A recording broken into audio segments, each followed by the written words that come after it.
Welcome back to Not a Straight Line with me, Pete Daly-Dickson. This is the show that explores the non-linear journeys of artists and entrepreneurs to inspire you as you zigzag through your own non-straight line life. And this week, I am joined by a very special guest, Reene Ramirez. If you've listened to the first few, what I call pillar episodes of this podcast, you'll have heard me mention Reene in the context of meeting him in Phoenix, Arizona in 2019, I think it was, when he picked me up in a lift. You may well also then have a hunch why I invited him onto my podcast all these years later. I won't give any spoilers, though you may want to listen to episode 3 titled Nurturing Connections and Building Supportive Networks before listening to this episode, because the context of that pillar episode is crucial to understanding Reene's story. Without any further ado, it gives me immense joy and pleasure to introduce you, listener, my friend, Reene Ramirez.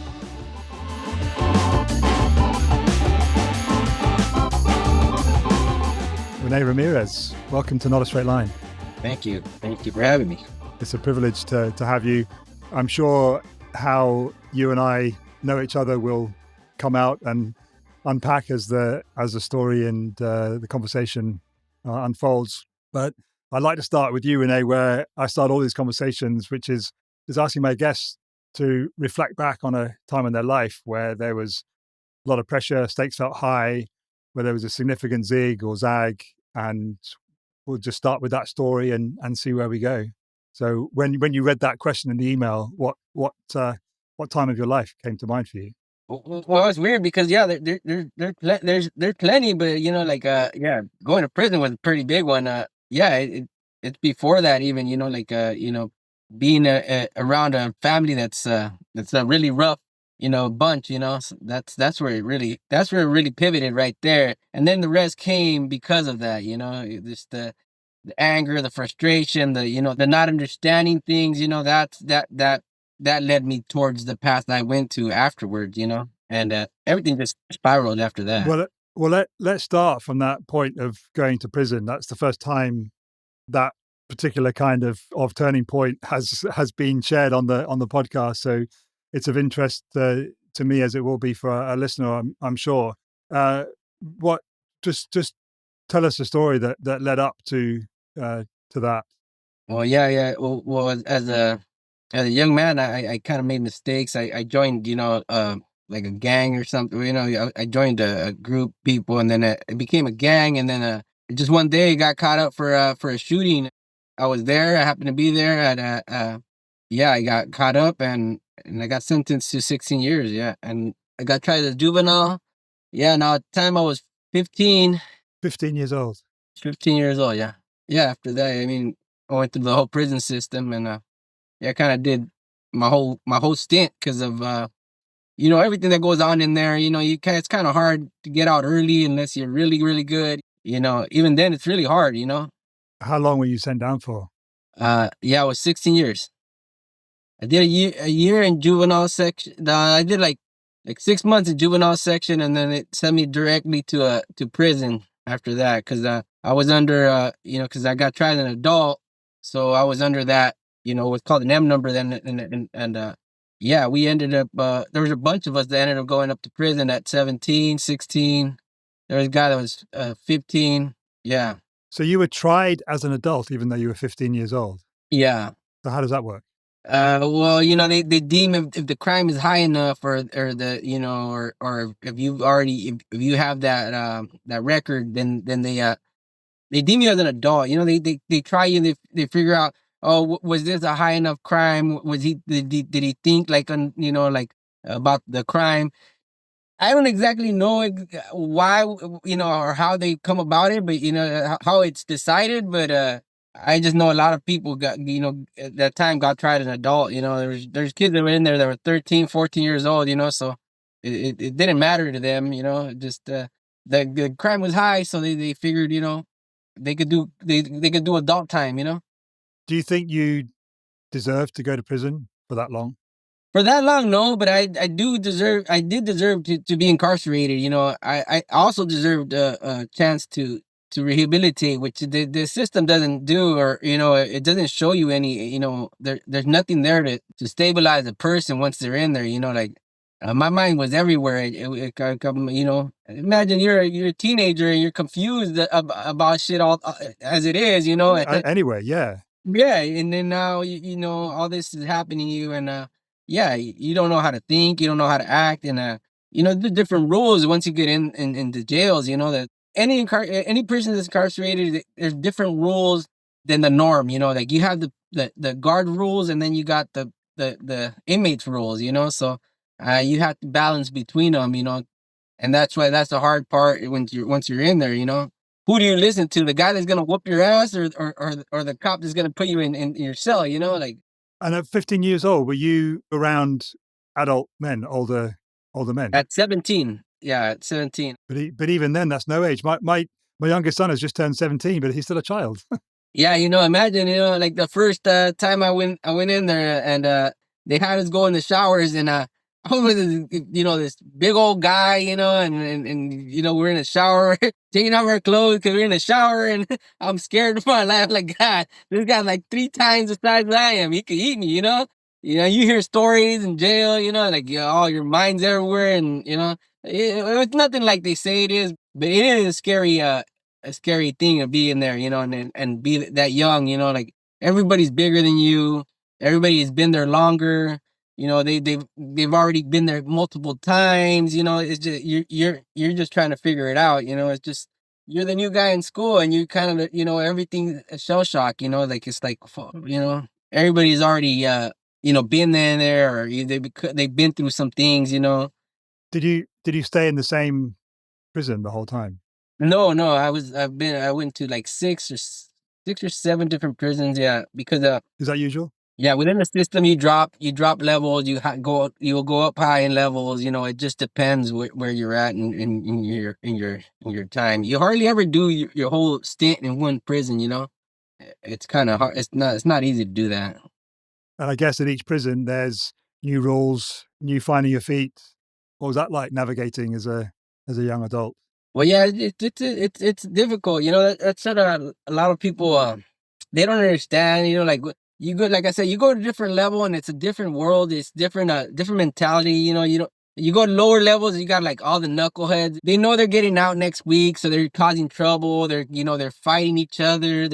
You go to the higher levels, everybody's respecting each other. Nobody's taking stuff from nobody. It's like there's different levels you go to, and the higher you go, the like you're not gonna disrespect a high ranking person, because you're gonna be like, oh, he could do something to me. You know what I mean?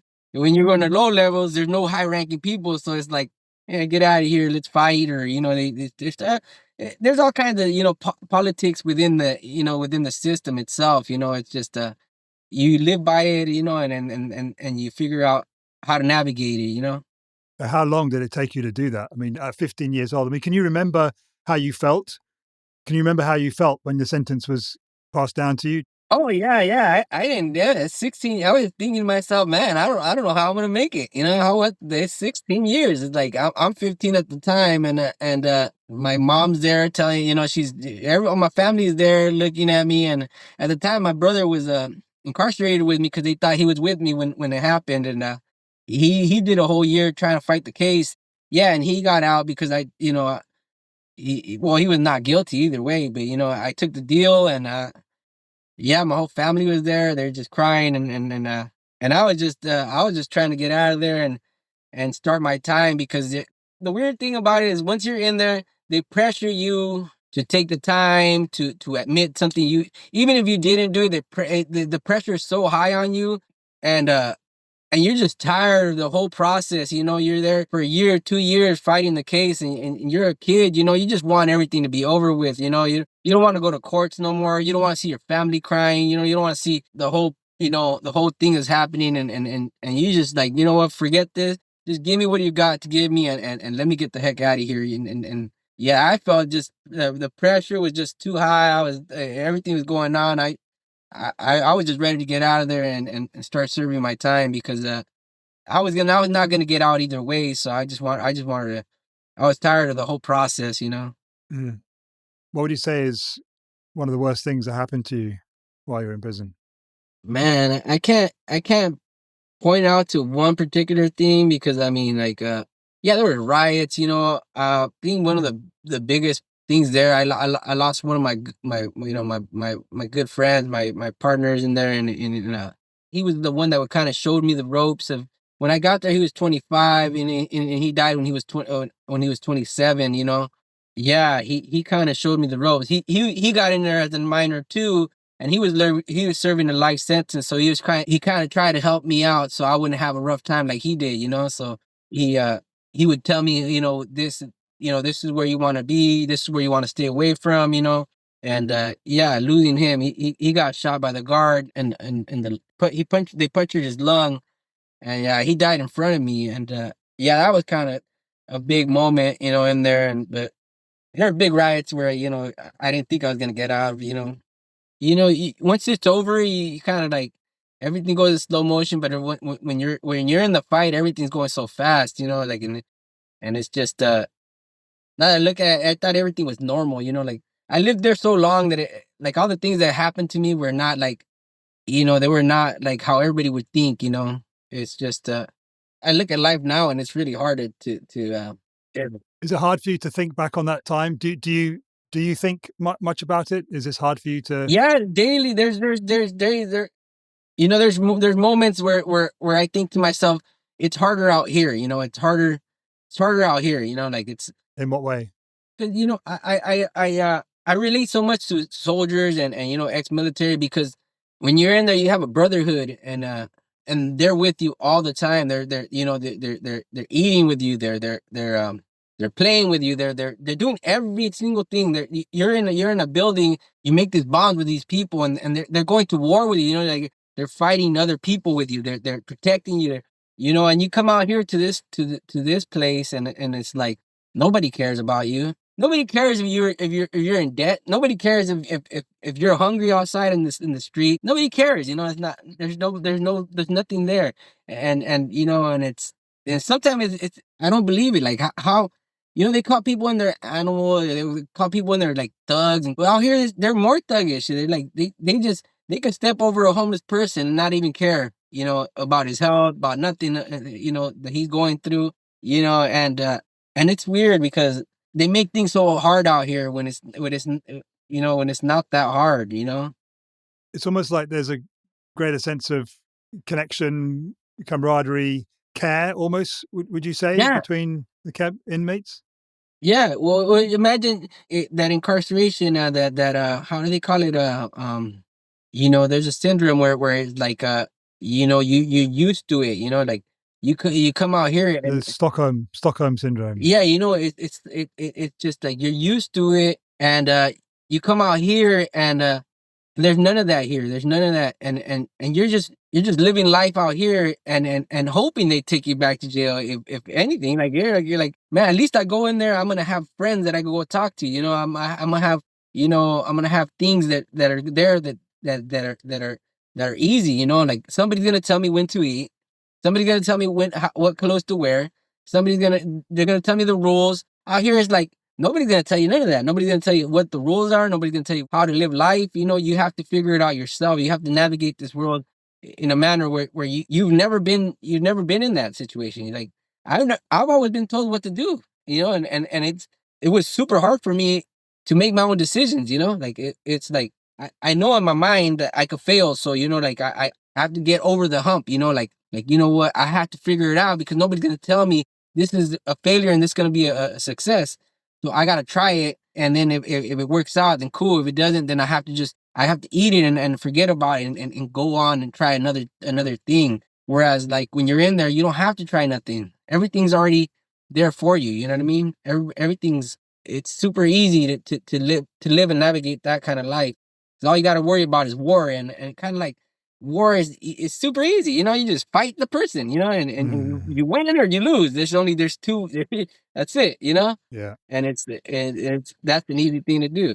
Renee, when I asked you right at the top of the conversation about the point in your life that was the turning point, you obviously touched on prison, which we've spent quite a bit of time talking about now. But you mentioned a much earlier time in your life.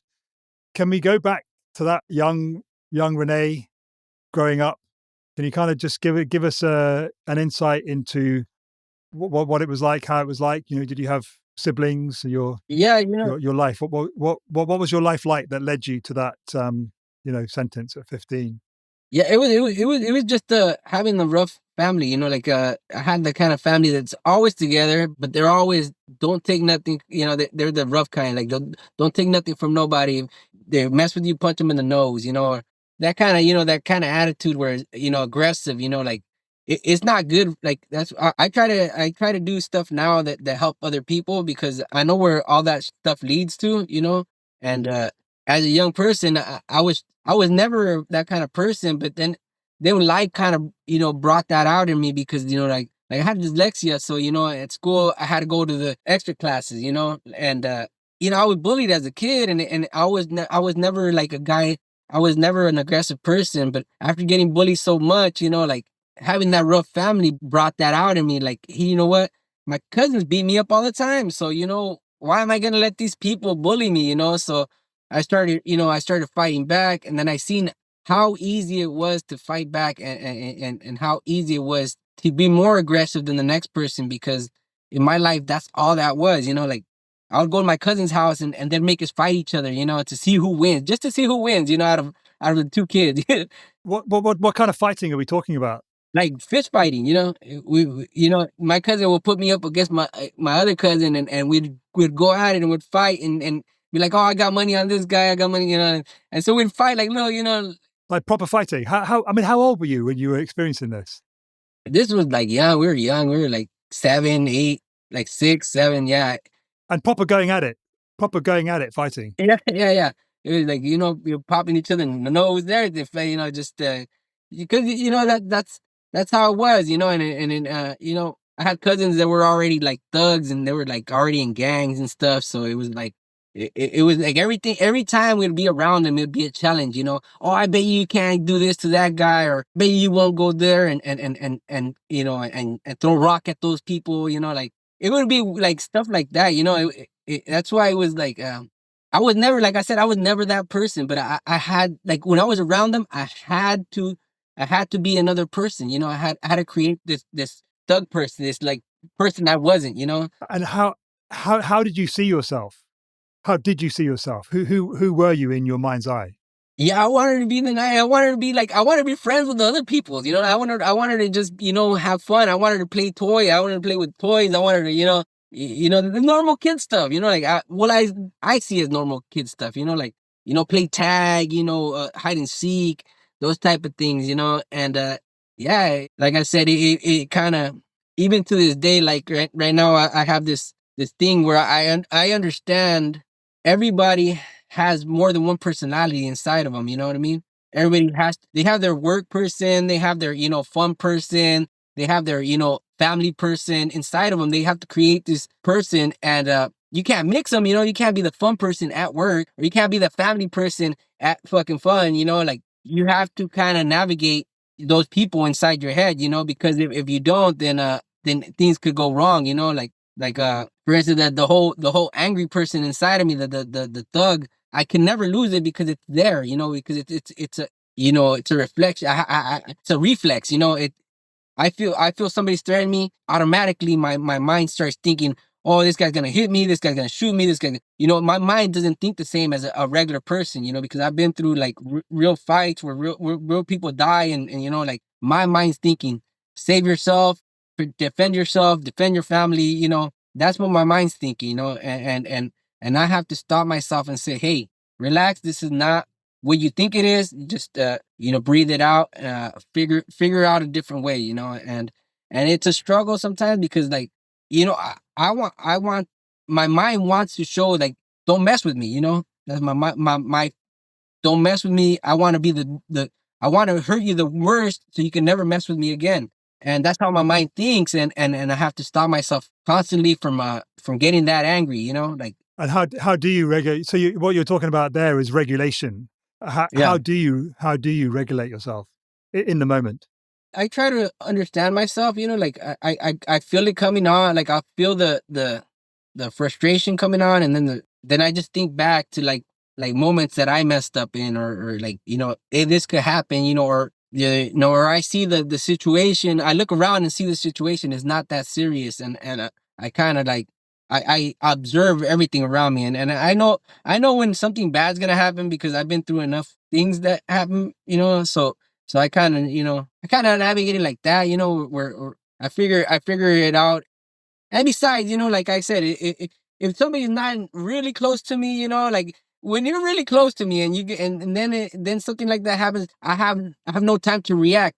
My first instinct hits in because you're too close to me, like now you could hurt me. And if you're getting aggressive with me, I can't let you strike first. So I have to strike first, like I'm not going to even give you the chance because the what ifs don't matter no more, like he's too close for me to think what if, you have to attack because that's the worst thing to get attacked when you're thinking about something, like that's where it gets a little bit harder, and somebody's a little too close to me. Yeah, I want to go back to the young Renee again. So you've talked about Yeah. the difficulties and the challenges you had.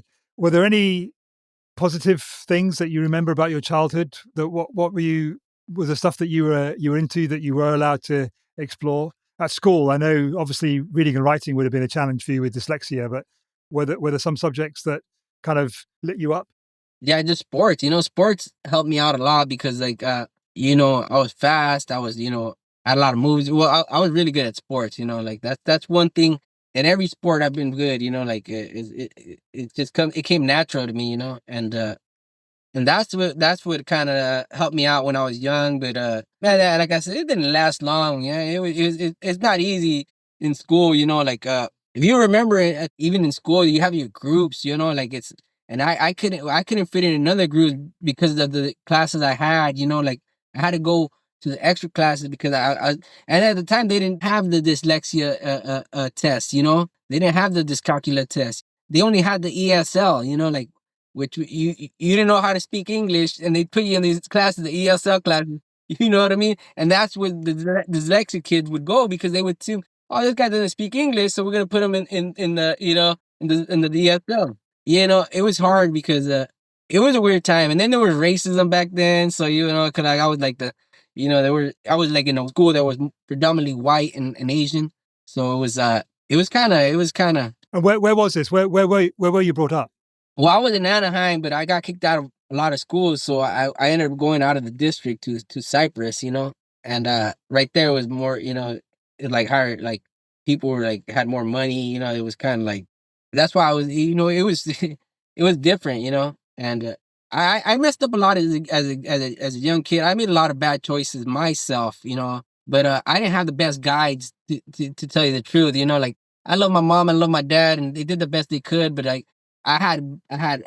they weren't there to guide me as much as I needed to be guided, Why was that? Do you think? my dad would work a lot, and my mom didn't understand things as much because like they're from another country, right? They're from Mexico, so it's a different mentality they have. Like if you had a bully or something, something like that, I just deal with him, just beat him up, just like just don't let him mess with you. Like it's a different thing. Like it wasn't like she wasn't going to school to talk about the people that were bothering me, or it wasn't the same. Like, and then I had, like I said, I had different some of my cousins were some of my guides, so they were like, oh, just take a knife to school, I bet you he won't do nothing to you then, or take a chain to his head, maybe he'll learn his lesson, Yeah, and then I got kicked out of school for chasing somebody with a chain, and then I got kicked out of another school because I took a knife, like, and that was like I was like 8, 10 years old then, So I was like, yeah, that's the kind of things that were hurting me. Nowadays people let their phone guide their children, and it's like, that's gonna hurt you. That's gonna hurt them. Like that relationship. They're gonna listen to their phone before they're gonna listen to you, and that's because I listen to the wrong people because they're the ones that help me, grow out of this little, these stages. Instead of my parents having the most influence, the thugs around me had the most influence, and that was not a good situation. Do you think there was any hope for you at all? Do you think there was any chance of you taking a different path and ending up in a different place, or do you think that it was just? Tell me about that. Definitely, yeah. If I had more, support and more interest, if somebody took an interest in me, or I had more support from my family, on the thing. So my mom would put me in sports, but it wasn't like she wasn't like, "How'd you do today?" Did you want to train, or you want to go to extra batting cages, or you want to go to extra, soccer?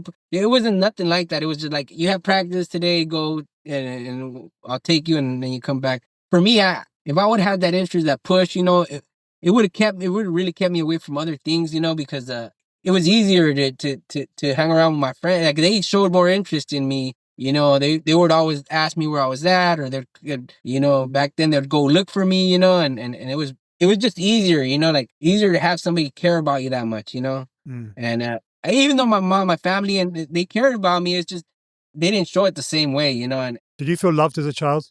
yeah, yeah, yeah, yeah. I do believe I was, and everything is just it's just the attention wasn't there. You know what I mean? Like, it was like I wasn't as, I wasn't a priority in their life. Like, it's not to take nothing away from, they did their best they could. But yeah, there wasn't, some of the things I was doing. It should have been a red flag for them. Like, at one point I had like, like, I had like 8 guns in my house. Like, how would you have 8 guns at 14 years old? You know what I mean? Like, Did they know? one time they found a gun, but that was it. That was like, we would hide them better after that. But but at that time it was already too late. We took that gun back, and we were back in the neighborhood. And yeah, Did you have any brothers and sisters? yeah, yeah. I had two brothers, one younger, one older. Okay. How have their lives turned out? Yeah, my older brother was part of the gang too, and then later on, my brother became part of the gang too. So, like, they had a hard life also. My brother's still, like, he's an addict. He's out there in the streets. He can't get his stuff together. It's just that my older brother, he's doing okay. He's doing pretty good, but it was just it was not a good, it was not an ideal place for us to be where we grew up. It was there's too many, and there's a lot of family members who were part of the gang. So, and then the people we knew, and then the people we grew up with were part of the gang too. So it's pretty easy to be part of that family, that environment, and it was normal, Well, the Renee that I met 5 years ago. right. Uh, I mean, do you want to tell the story of how you and I met? Yeah, doing Lyft. I was doing Lyft. Yeah, you were my passenger. Yeah, you just happened to bring up, yeah, that you do a podcast, and you asked me some questions. Yeah, I was pretty interested then, and appreciate the interest. I've still got that recording. Right. Been been with me. I remember you were just chatting about your family, and for some reason I thought to press record on my phone, and very shortly after that you shared about having fairly recently come out of prison, I think. So how long have you been out now? 13 years. Yeah. You've been out 13 years. Oh, Yeah. 12 years. 12 years. Yeah, this is my 13th year coming up.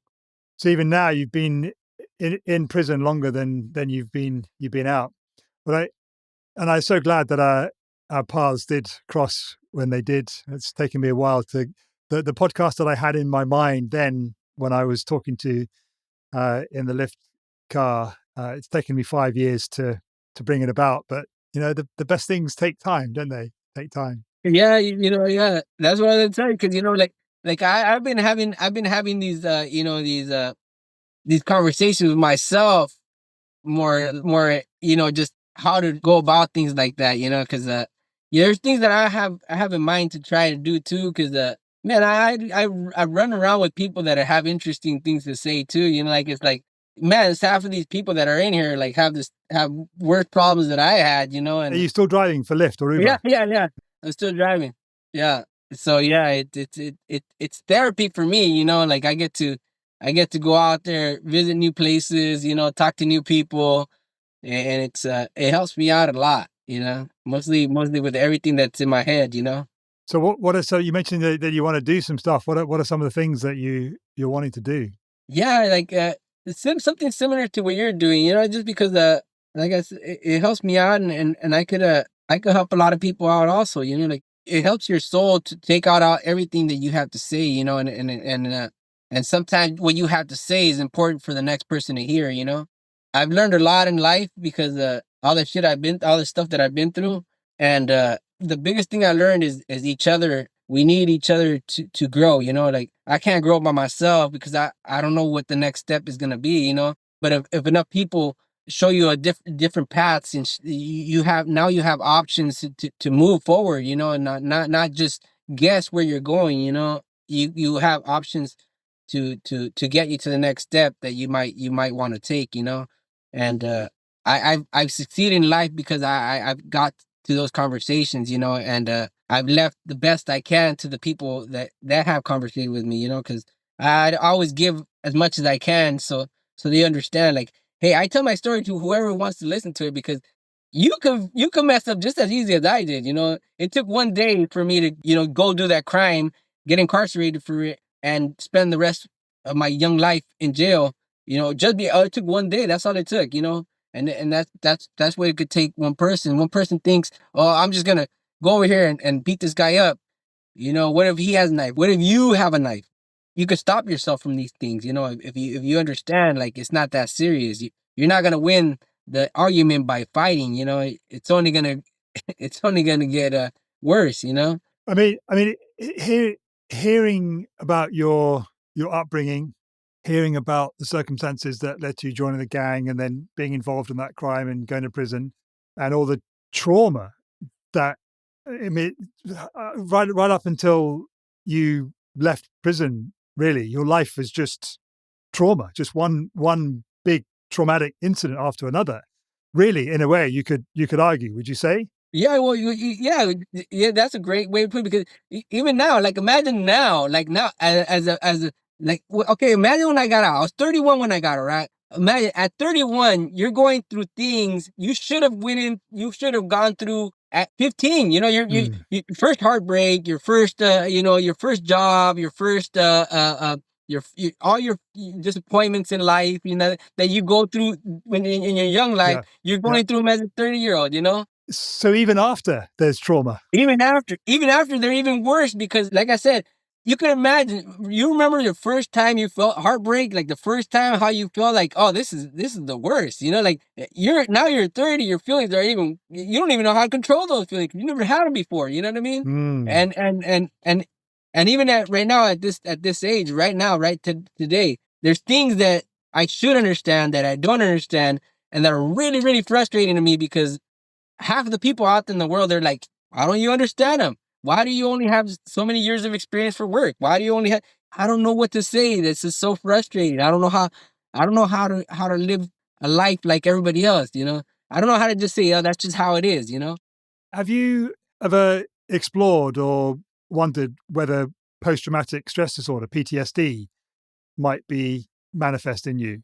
Yeah, yeah, yeah. I'm almost positive it is because what my mind is telling, like, it's just like I said, it's just like my mind thinks war constantly because I that's how I lived. It's not like there was things in jail that the guards would pop your cell to fight just to see you fight another inmate. They'll open your cell and would be at war with another person, and they'd pop their cell and they'd just go out there to see you fight. So your mind is constantly, and there is a rule to have your shoes on all day, right? You wake up, you have to have your shoes on, and right before you go to sleep, you could take them off, but you have to have your shoes on till lights out. You have to be prepared for war at all times. So you come out here and your mind's telling you, and your mind still, its first reaction is aggressiveness. Like something's gonna happen. So like things are happening around you. Somebody runs past you, you hear the footsteps, and your mind's already in alert. So have you had any treatment? No, I go to therapy, but it's not. But like I said, it's just I learn more from coping with myself than I do from because the conversations are good and they're everything. But as a person, you have to understand yourself, and if you understand when this is happening, you could understand that it's just a feeling, and it's gonna pass. And that's the best thing I've learned about myself. Like feelings are not reality. Your feelings are your feelings. you could feel anger towards somebody, but it doesn't mean you have to react to that anger. You know, you could feel frustration, you could feel jealousy, but it doesn't mean nothing's happening, you know. How have you come to that? Because it seems to me that you haven't had very good role models or guides. How have you come to that? Because something I was trying to touch on earlier is that when you look at your life, one big trauma fest, it's difficult to equate the Renee that I'm talking to now Right. and that I met in the lift car with the Renee that's been through all that experience. So how have you made it? For example, in a way that your brother didn't, hasn't, sadly. Yeah, I recognize myself, you know, like I recognize my faults as you know, as I do my you know, my successes, you know, like I read a lot of books that help me, you know, like philosophy is big in my life, you know, psychiatry is big in my life, you know, like I have books in the back of my car, you know, it's a What are you reading now? it's a the philosopher's toolbook. Wow. And I constantly read stuff, you know, Nietzsche. I read everything there is to understand myself, you know, or try to figure out myself. And then I try to constantly apply those things when I'm having a feeling or when I'm having a thought. You know, I try to apply what I've read, and it's helped me a lot because, like I said, now I understand things. You know, I understand things better, and one of the, like I said, the biggest thing is throughout life, you create people, you know, and if you don't watch out, those people could come out and hurt somebody, or they could confuse you, you know, like childhood Pete is not adult Pete, but childhood Pete's still inside adult Pete's head, you know. So imagine if he comes out and he just overtakes who you become, you know, like you're gonna mess everything up that you created now, you know. So you know, and you know, just like I said, in phases you'll have, you know, teenage Pete can be the, you know, like I said, you have to focus and not let those people that you were before influence who you want to be now, you know. Like I don't drink. You don't drink alcohol. No, I don't drink alcohol. I stopped smoking marijuana, you know, like I don't do nothing, you know, besides coffee is my big thing right now. And you know, that's, you want to be 100% you 100% of the time, because you let alcohol in your life, you let drugs into your life, you could become anything that you were in the past, you know, or you could become even worse, you know. You could become somebody else that you're not even now, you know, like it's just, you can't let, if you're serious about living a better life, then you want to be 100% you all the time, you know. You can't let nothing distract you, and you do something wrong, you got to own up to your own faults, you know. Like you can't just you can't blame it on alcohol, you can't blame it on drugs, can't blame it on a feeling you had, you know. You got to understand, this is me making a decision, and this is the best decision I can make right now. And that's where like I said, psychology, philosophy, even religious books, they've helped me, you know, throughout life. You know, I'm a big lover of, yeah, I love myself some Siddhartha Gautama, you know, like the Buddha. You know, he's like one of the best influences in my life. You know, Jesus Christ has been the best influence, one of the best, because these people, even if you don't believe what happened, their words, their thinking of having a better life is there. You know, they want a better life for every person that's out there in the world, and they give themselves up to that, you know. You, right, granted, you're leaving a print in life, you know. You're giving people a book to read, so later on if they're having a problem, this is a guy, you know, this guy went through it. Why can't you understand that you could also go through it and be okay after that, you know, like Did you start to explore this while you were in prison, or is this something that's just yeah, yeah, come afterwards? yeah. And what? How did that come about? Yeah, luckily, like I said, there was as many bad people as there in there. You know, there's still some good people. There's still good people. You know, like they made a lot of people in there make mistakes, and they lived just a shitty life. Also, you know, like they might have had the same traumas I did, and they just happen to be in there. You know, but once they're in there, I mean, you're sober as you can be, and you got time with the other people. So like a lot of people in there want to see you do good. So, you know, they'll tell you, hey, read about war, you know, like war tactics, you know. So they'll be like Sun Tzu, you know, like 48 powers of law. You know, they want you to read like, you know, war stuff. So in case something happens, you know, it's some bullshit. But and within that, you start getting like you start telling you, oh, read some philosophy, read some Nietzsche, like it'll help you with your thinking, it help you make better choices. And yeah, and I was really Sigmund Freud, all these people that I read about, man, I started realizing, like, man, these guys seeing the world like I see the world. Like, everybody has problems, not just myself, and they try to find a solution to the problems that are being had out there. They weren't just thinking about themselves. At this point, they were thinking about the next step in life. Like, we're not gonna live forever, so we gotta leave something to the people behind us. And I have a child right now, so right now is the most important thing in my life, to leave anything that I could help her with. She could take from anything that I've told her, or I've lived through, and she could use it in her life. Like, if I could touch people's lives like that, like if I could just stop somebody from doing something stupid, or I could show somebody there's different ways to think, then that person's a better person in life, and they might run into my daughter later on and be a good person to my daughter. Like, the world is small, and you never know who you run into. Like, I want to leave as much good as I can to this world. What do you think the 15-year-old Rene would think if you had told him, just as he got sentenced, that he would be as you are now? Would he have thought it possible? I think so. I think so. Like, I think so because like I said, when I was young, I wasn't a bad. I never wanted to do. I never wanted to do the things I did.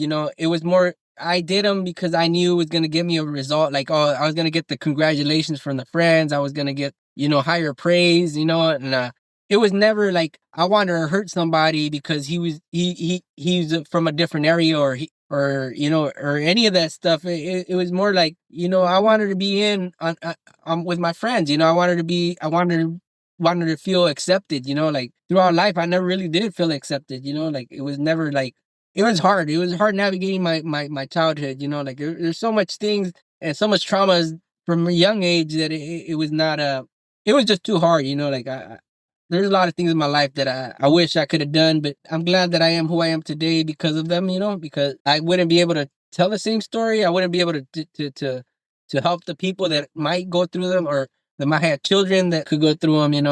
Because, like, even as a parent, like right now, if I were to tell a parent, just be careful who you put around your children, that's like one of the biggest things, because you never know, that cousin that they have, it might seem cool, he might seem okay to you, but then you really look at the fact, and like, this person's not okay. Like, I had cousins that were sick in the head, and like, I got molested when I was a kid, like, and nobody knew. No, I didn't want to tell nobody that shit. Like, back then, it was like, no, they don't, like, it's just bad shit, like, you never know what happens. Like, you have to be vigilant of your children and who's around your children. And not only that, you have to pay attention to how they're acting, and what's happening in their lives, because it's super easy to get traumatized.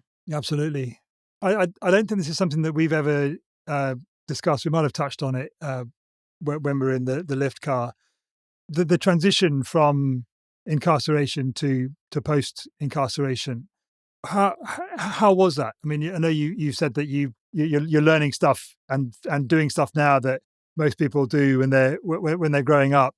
But what's it been like over the last 13 years, kind of, I guess, attempting to reintegrate? Have there been any times when you've possibly in danger of slipping back, or is that just absolutely no way that's going to happen?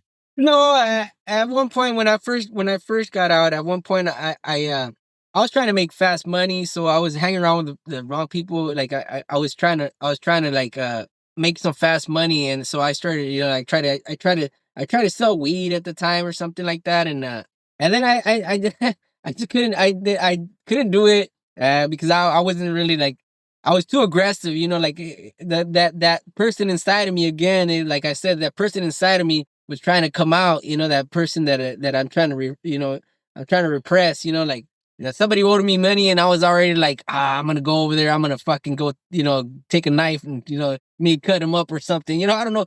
And my mind would just go off on a weird path, and I was like, you know what? No, I cannot do this, because yeah, one day I was asking for guns, and I was like, no, you know what?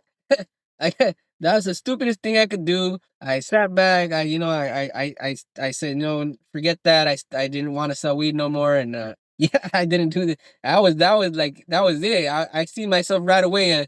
Once I started asking for guns, I was like, you know what? No, I know where this is gonna lead me, and I don't need to do that. I don't need. I'd rather struggle for money and be free than make fast money. You know. Have you experienced prejudice from Oh, being? definitely. Yeah, definitely. How's that shown itself? Yeah, getting work is hard, you don't have no work like they look for work experience, they look for education, they look for, like these things that I can't give them, right? I can't give them, I can't, I have GED. What do you want me to do? You know what I mean? I was in jail, like why are you missing? You're 31. At the time I was like, you're 31, you have no history of work. What have you been doing your whole life? Like, but it's hard, even like that's why I started doing the lift. They didn't care, even though Lyft is they do you dirty too, but at least you have a chance to make a living out of it, like you could still, even though they take a lot from you, you could also make a lot, and and so that's why I do that, but every chance I get, I try to start my own business. Like I had a catering business in Arizona, and then the COVID hit, and kind of like lost wind of that, and I lost a lot of money, and then I tried to start a car wash business, and that was going good until the truck broke down. And I always try to start my own thing like that. I can't fire myself unless I think I'm really bad at my work. You know what I mean? So I'm trying a hauling trash business. I just bought a truck, and I'm trying to go with that now and see how that goes, But yeah, it's really hard, that even people like like I said, I'm 100% me 100% of the time. I don't who I am today, how I talk to you today is how I'm gonna talk to you tomorrow. I'm not gonna change. I'm not gonna ignore you down the street later on because like, no, I'm the same person. I'm gonna be the same person as much as I can be. Like that. You always know who you get when you talk to me. That's a thing for me right now because things are really hard. I think things, people pretend to be somebody else out there, like, and it's not easy. If you were in a position to make the sort of changes that needed to be made, what what in your view is needed for previously incarcerated people?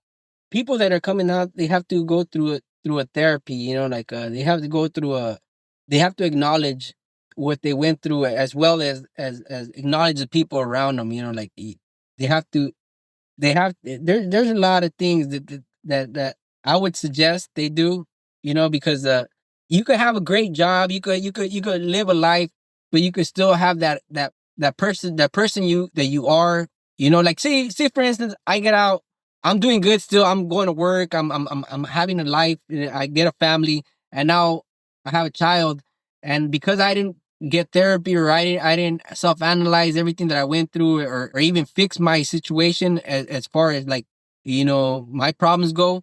Now you're gonna bring those problems onto your child. Say your child starts doing gang activity, you're gonna be like, oh no, you might let him go for a gang because you're like you're okay with being a gang. You came out of jail and you have a job, you have a family, you're okay. Like gangs are okay. Like no, they're not, bro. Like you have to understand yourself. You have to understand the choices he makes, like are gonna affect him too. And the choices you make for that child are gonna affect them.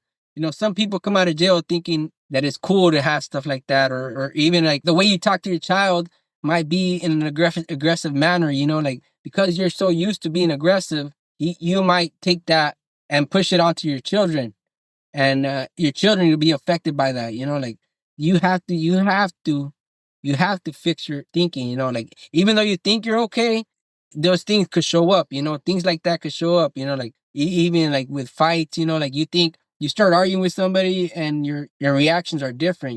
Like you have to understand violence is not gonna solve nothing at all. Even if you win a fight, it doesn't win the argument. Even if you win a fight, you're not right. It's just a fight. You fought, you won. That's it. You didn't. You're not right now. All of a sudden, everybody's not gonna think, oh, this guy's right. He won the fight. No, this guy's an idiot. He fought him for no reason. Like that's why you have to get some of that out, and you have to realize what your faults are, you know what I mean? Like I have an issue with myself where I have to always think about my aggression, my anger, like I always have to do it. Like it's not. I have to do it daily. Cause I drive. Like, idiots all over the road. So I have to constantly fix those aggressions. Like I'm not gonna go fight somebody because you cut me off. I think that's the biggest thing. And then after that, you have to find it. You try to make a community with other people, like trying to get some people on your side so you could be able to talk to people about stuff. You know what I mean? Like you can't go to a therapist all the time, but if you have friends and family that understand what you're going through, then you're constantly talking to them so they know what you're going through. And yeah, that's some of the biggest things because I'll tell you what, jail programs out here, they suck. There's nothing that helps you cope with what's going on in real life in your head. There's help out there. There's really not. There's really nobody's there that really understands. Like they don't understand what you go through in there. Like they just feed you what's on a paper. They feed you what's on a paper. They'll read something. Oh, yeah, this is what happens. This is no. You were there. You remember what you remember all the things all the time. You don't forget them because you've been away from jail, or you just have to like you have to constantly work on yourself. You talked about wanting to leave the world, better than when you found it. I think was the words you expressed.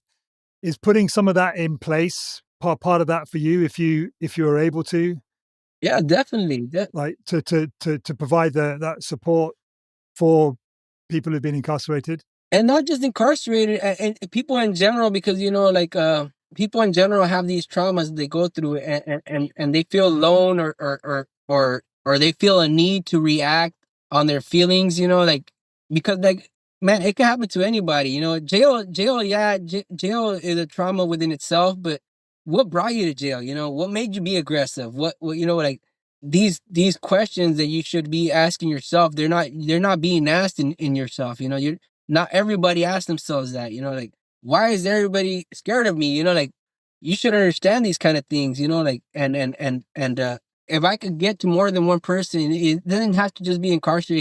It could be before it could be that young kid that before he gets incarcerated, before he joins the gang, I could talk him out of it, bro. Like, I could tell him, like, hey, no, gangs are useless. You go to jail, some of these gangs you're going against, some of these rival gangs, they're gonna be your best friend in jail. Like you're gonna share food with them. You guys are gonna fight wars together with these same people. You guys are shooting each other out here. You're gonna be best friends with them in there. You're gonna go to war with them in there.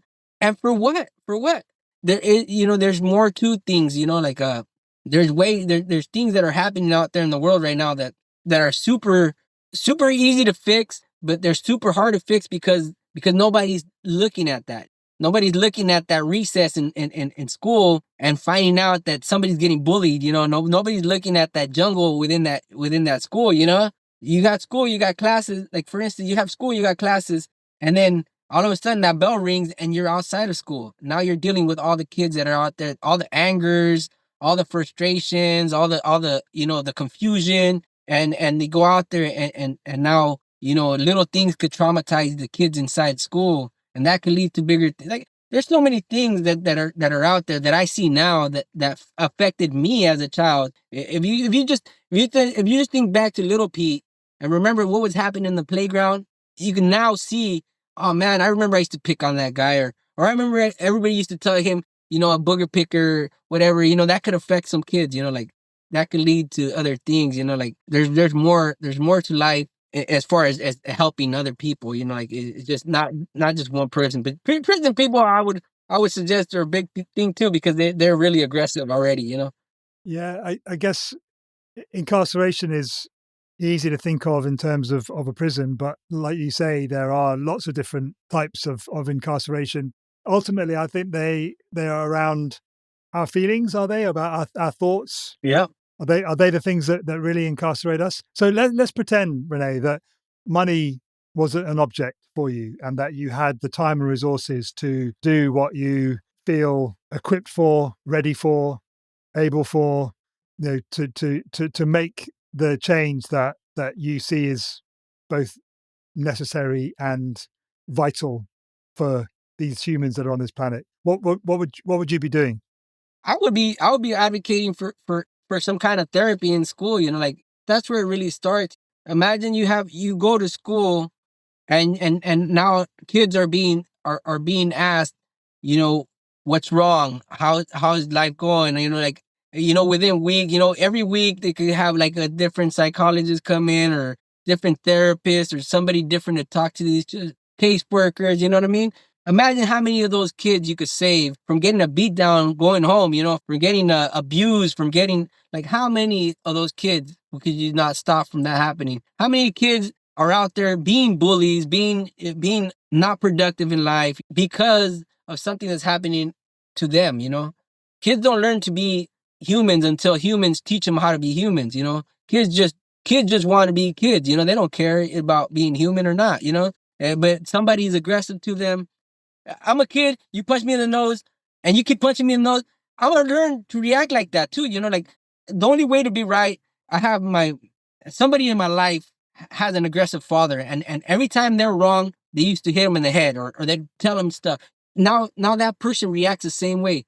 Somebody tells him you're wrong, and he wants to get aggressive. He wants to be like, "What do you mean I'm wrong, dude?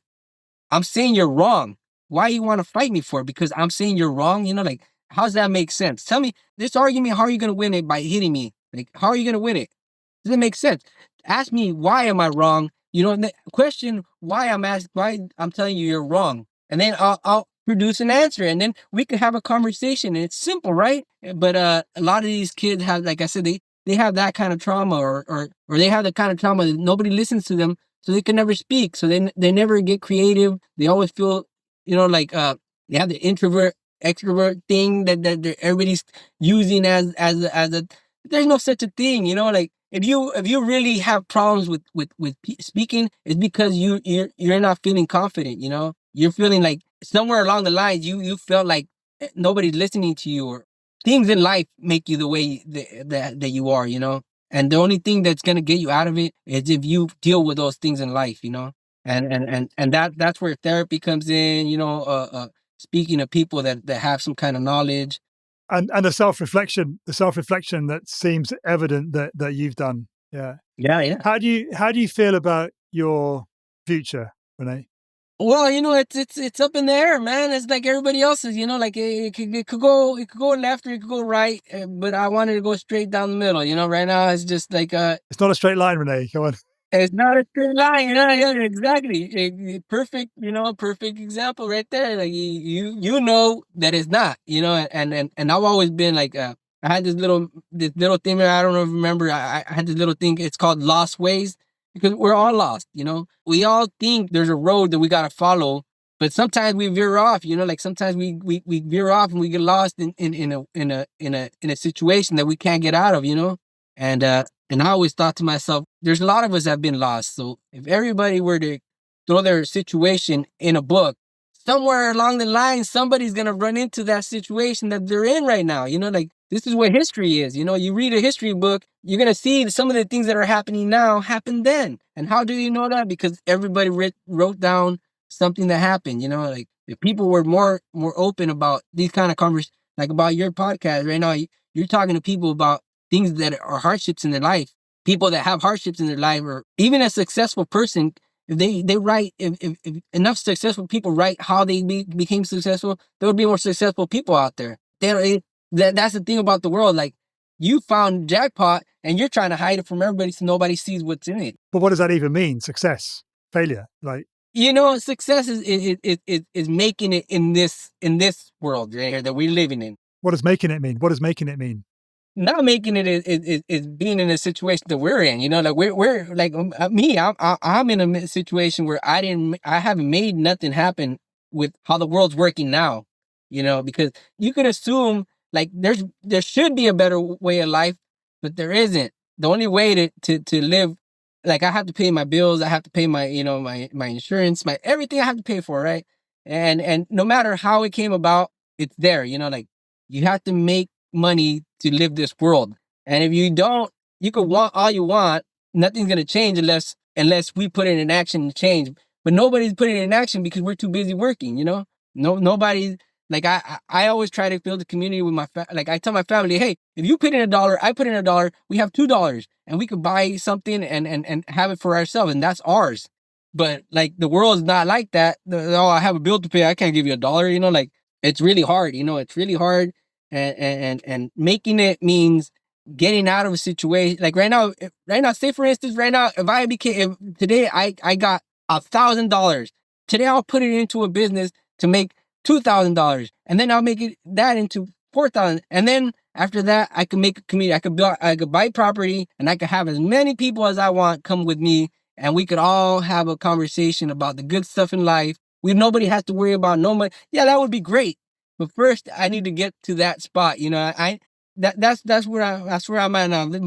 My chess moves are everywhere. They have not gotten to action because the world demands money. It demands it. I can't go to a church and ask them, hey, could I borrow your church? No, because you're not going to talk about Christian things. Oh shoot, I can't do that, right? I can't go to a rich man and tell him, hey, could I borrow your land? No, you're gonna need to pay me. You know what I mean? There's restrictions, and everything I want to do in life, there's restrictions because money demands it.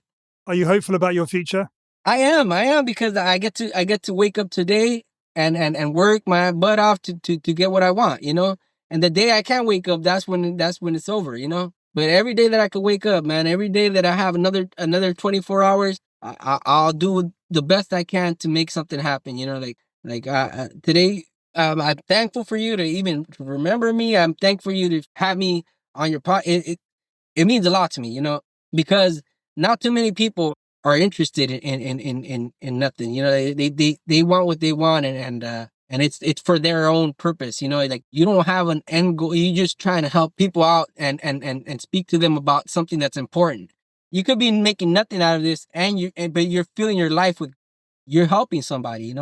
And for me, you're helping me because this is a conversation that I want to have with like everybody. Like I don't want to just talk about this with just one person. I want everybody to know, like, if I'm thinking the way I'm thinking, simple for the next person to think the way to change their mindset, like, because that's the most important thing.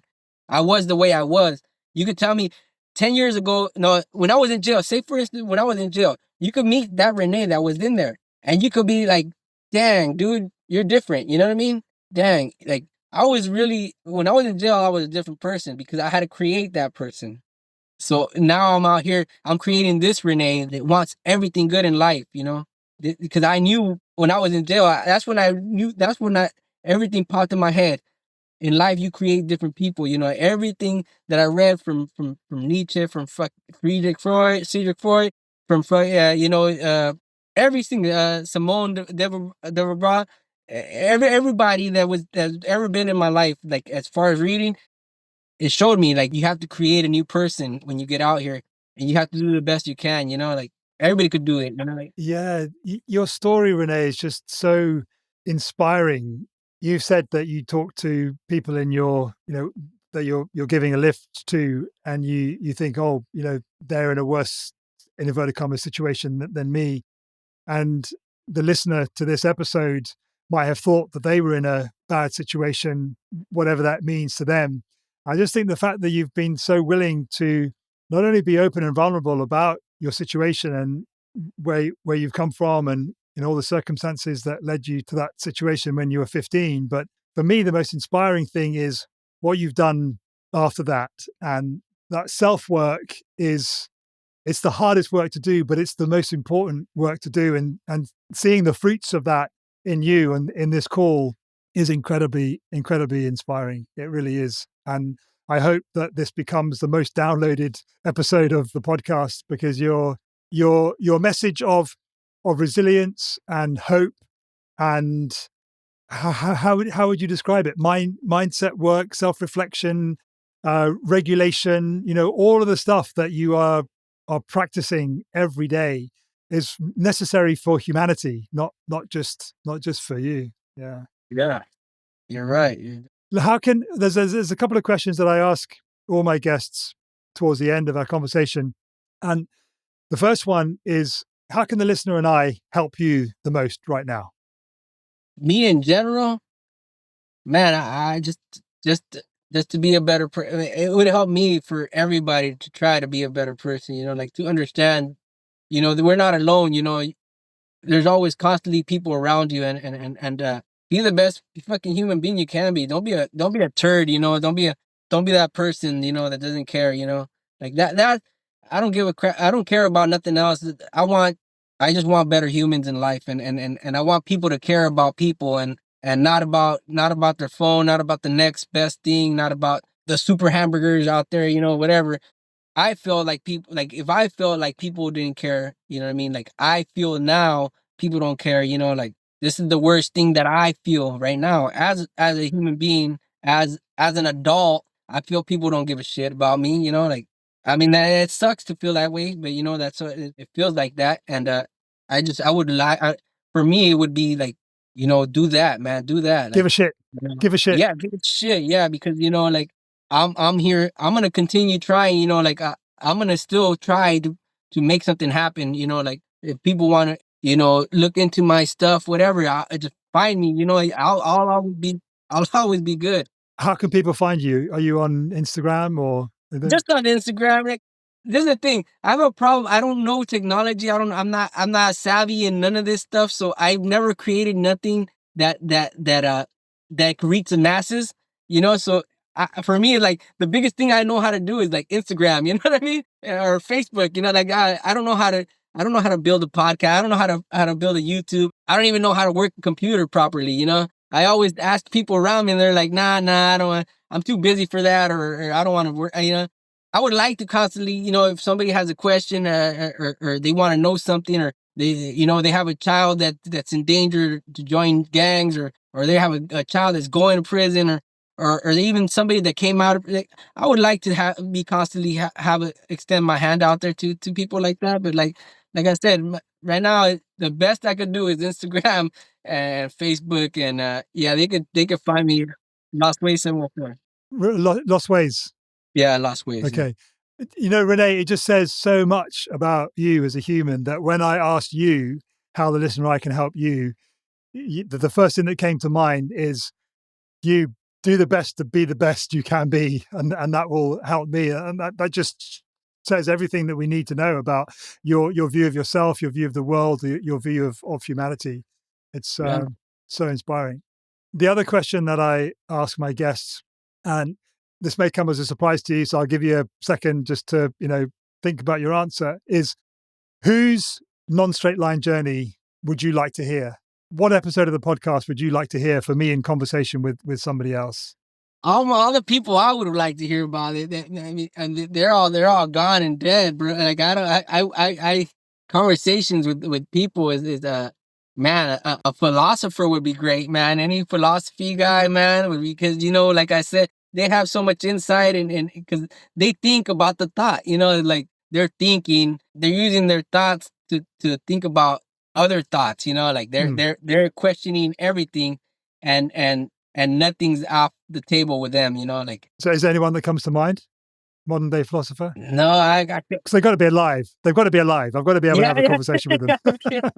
yeah, yeah, yeah. No, all my favorites are all dead, man. They're all gone. You know, like you know, you know how many people I know in this world right now? I know 5 people in this world, bro. I don't have friends. I don't have my family. I don't hang out with my family. I don't. Yeah, it's really hard for me to give you a name because, like I said, man, my journey has been really hard. Where it's hard to make friends, even, you know, like it's hard to make acquaintances because nobody's willing to give the time up no more. And I don't really know specifics. You know, like I said, right now, Siddhartha Gautama was my greatest influence in the past like 20 years. You know, he's been great to me, but he's already dead. You know, that's the Buddha. You know, like that was, you know, he had the best teachings in my life. You know, and that, I mean, like anybody that knows anything about that person, you can understand. You know, and that's it, man. Like yeah. I'll give you a pass. Well, I know once this episode goes out, you'll have a lot more friends than you do at the moment, and I would just encourage the listener to find a way of contacting Renee either on Instagram or Facebook.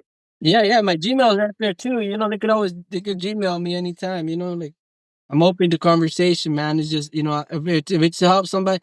really help somebody, like, yeah, I'm all there, and I've given up for a lot of the people that have had problems out here. I've given up a lot of time for them, like I do help people that, that are having problems with sobriety. I do go to school sometimes and volunteer time. So, like I do my part as much as I can, and if somebody out there needs it, man, I'm there, but just don't play games.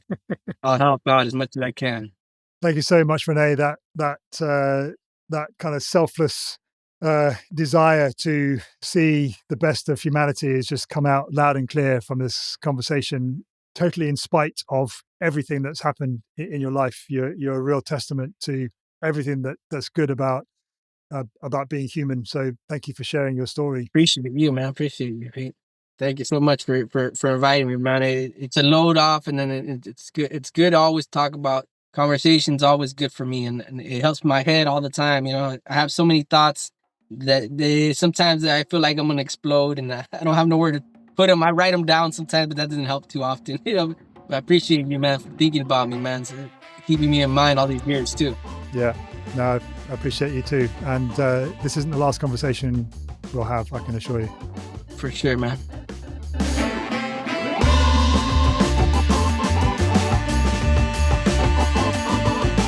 Thanks so much for listening to this week's episode of Not a Straight Line. If this conversation helped to reorient your internal compass or inspired you in any way, please let us know by heading to podcast.notastraightline.life/rate and leave a rating and review. Thanks, as always, to Matthew Bliss of MB Podcast Services for his exquisite engineering of this episode. If you'd like him to help you with your podcast, contact details are in the show notes. And if you'd like to be a guest on the show, or there's someone whose non-straight line journey you'd just love to hear, then please visit podcast.notastraightline.life/guest. Thanks for being here with me, and I'll see you next week for another amazing, deep, inspiring non-straight line journey. Love you.